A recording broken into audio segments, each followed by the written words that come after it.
supposed to brief you on chip designing. Chip designing is basically what we do is we put your electronic circuits on a chip. That is as simple as that. Take any electronic circuit, put it on a chip, and the chip should work as per that circuit. That is what our goal is. Now, over the years, this circuit has become more and more complex. Initially, it was, as a chip designer, I can simulate a capacitor, resistance, and an inductor in a chip. So that is what you want to make any electrical circuit. Basically, that is what you want. You would want a transistor to make, say, logic circuits. So if you are able to simulate these four things on a chip, you are basically simulating the entire electronic circuit. You can do anything with that. So over the years, since the say 1970s, in the 1970s, people used to have electronic circuits on a PCB. You must have seen that in your labs and all, the hardware.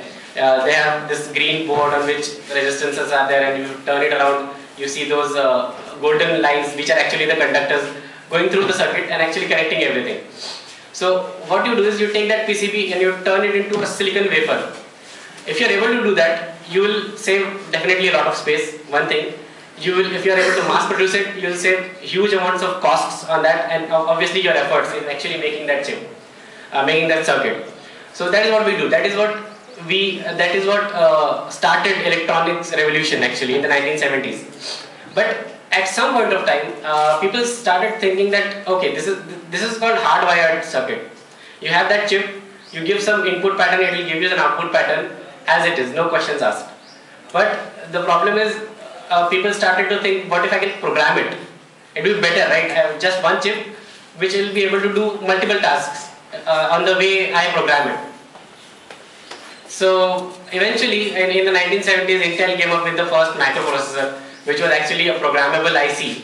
So you could actually write some code in the machine language and it would give you the output as it is. So it was, I think, the most revolutionary step forward towards microprocessor technology. After that, we have had several microprocessors. Intel itself, is a world leader in making microprocessors, and it has, from that day on, it has come to making Core 2 processors, or Intel Pentium 4 processor itself was a very high-end processor. You'll be amazed by the complexity of the circuit that is involved here. I myself have been working on a processor which has around 40 million transistors in it, and 40 million transistors plus resistance and capacitance and so on and so forth. So you'll have around 50-60 million elements in that, which is 6 crore elements on the palm of your hand. Jitna bada chip. That is just the chip size that we have. So if you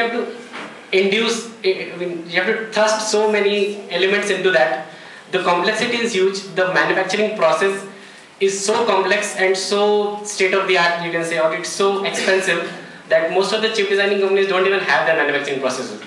They just make the chip design and they outsource it outsource it to a manufacturing foundry, and there it gets manufactured.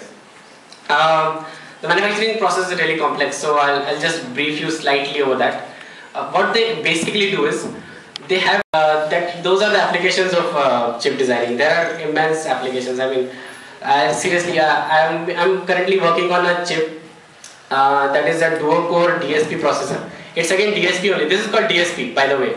When you convert something into from an analog to digital, then process it and then it send it back as analog signal. That process itself is called digital signal processing. Because you are processing it as digital signal, you are not processing as analog signal. So that is called DSP. That is the basis of your DSP. So I am currently working on a DSP microprocessor, which is a dual-core microprocessor, extremely powerful. It has got such high speeds because it needs to convert your video data into something meaningful. Now, converting video data in real time is the horrifying thing possible for us, because our chips are basically going into cars, the new age cars that are going to come in the market, which are not even here yet. Like you must have seen in sci-fi movies or sci-fi novels, the cars that drive themselves based on GPS, based on the traffic condition in the city. They'll maneuver it in the most optimum way possible. So those cars are what I'm working on.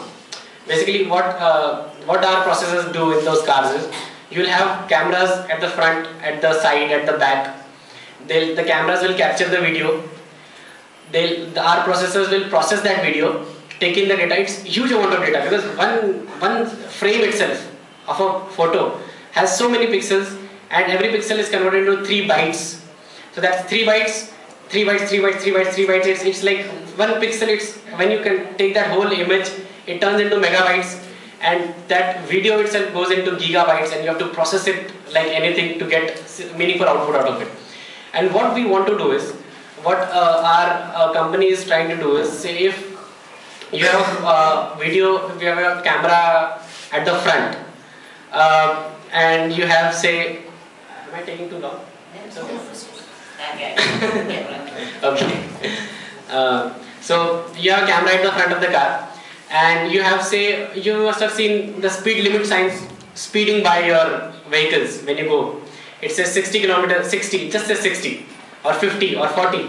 And we are designing these cars mostly for European companies like BMW, and I shouldn't say designing the cars, I should be saying designing the microprocessor, but eventually that is where they'll go. So BMW and Volkswagen and these kinds of Mercedes and all, they'll take these chips, they'll put it in the cars, and they'll be driven across in Europe, in India, and wherever you can imagine. And in Europe especially, you will have speed limits like 200, 250, 150. These speed limits you have there. Now the problem is, you're speeding at 150 kilometers an hour, 180 say, and your lamp, that speed post, which is say 150, will speed by you so fast you'll hardly notice it. So what we are trying to do is, our camera would capture it. It would process it very fast. You can imagine the speed at which you're going at 180 kilometers an hour. So our processor has to really be very fast in processing it. Take that 150 out of it somehow by applying your digital image processing algorithms. Take that image as 150, put it in the system, and then your car will say in a very sweet voice that, sorry, you are passing the speed limit, please come back to 150. Or it will give you some signal or something of that sort. And then you have your lane diverging. In Europe, they are extremely critical about driving. They are very scrupulous about your driving skills. So if you are diverting your lane, then again your side cameras will tell you that this is the distance from this lane, this is the distance from this lane, stick in the middle, don't go left, don't go right, this is what the traffic rules are, this is what the next signal is so much kilometers away, so you should already decrease your speed, so that, because you're driving at 150, right? So and you can't just hit the brakes and stop. So you have to decrease your speed as you near a signal. So that's a kind of thing. Even we're trying to develop an algorithm wherein, if there is a very high amount of fog, so what our cameras and processor will do is, if there is fog there outside, it will take in the pictures of the fog and try to clear the fog out of the pictures. It will try to minimize the fog using some DIP, DVP algorithm, which I am not familiar with. So once that is done, it will be again relayed back to your screen in the car. So you will be able to look at the screen and then drive, instead of actually looking at looking in the front and driving, because that is not visible, right? This will still be visible. If there is a pedestrian going by far away, the car will already indicate you that there is a pedestrian there far away, but you have to start applying brakes now only. Otherwise, there is a possibility of some damages occurring. That is one stage of building. That is one stage of building the ultimate car. The next stage is, it won't say anything to you. You just sit back in the back seat, sip your coffee, and it won't say anything because there is no driver. It will take in the data. It won't say anything. It is, if it is going at 180, the speed limit is 150. It will automatically decrease the engine thrust and reduce your speed to 150. If there are signals, then there are, I don't know, GPS.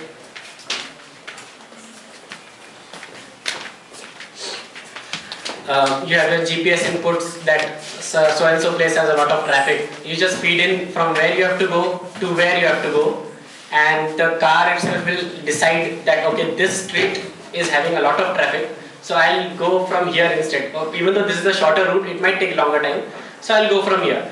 You won't have to say a word, and you'll be able to read your paper at the back and do whatever you want at the back, and the car will drive itself.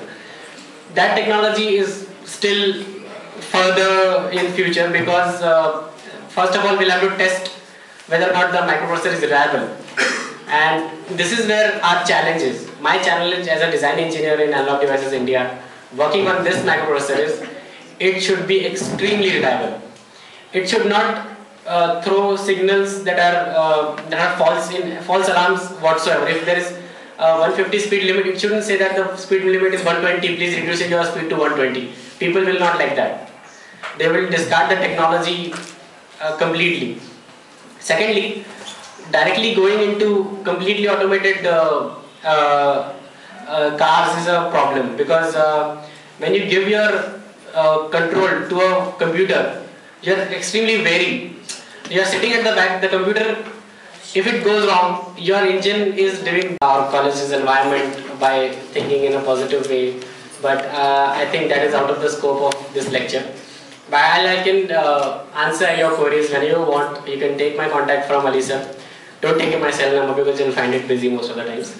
So, you can take my email ID. I check it daily. Absolutely every second I check it. So you can take my email ID from you and ask whatever questions you want. Don't ask about openings in my company. Anything else you want to ask, I'll tell you happily. So that's it. Thank you.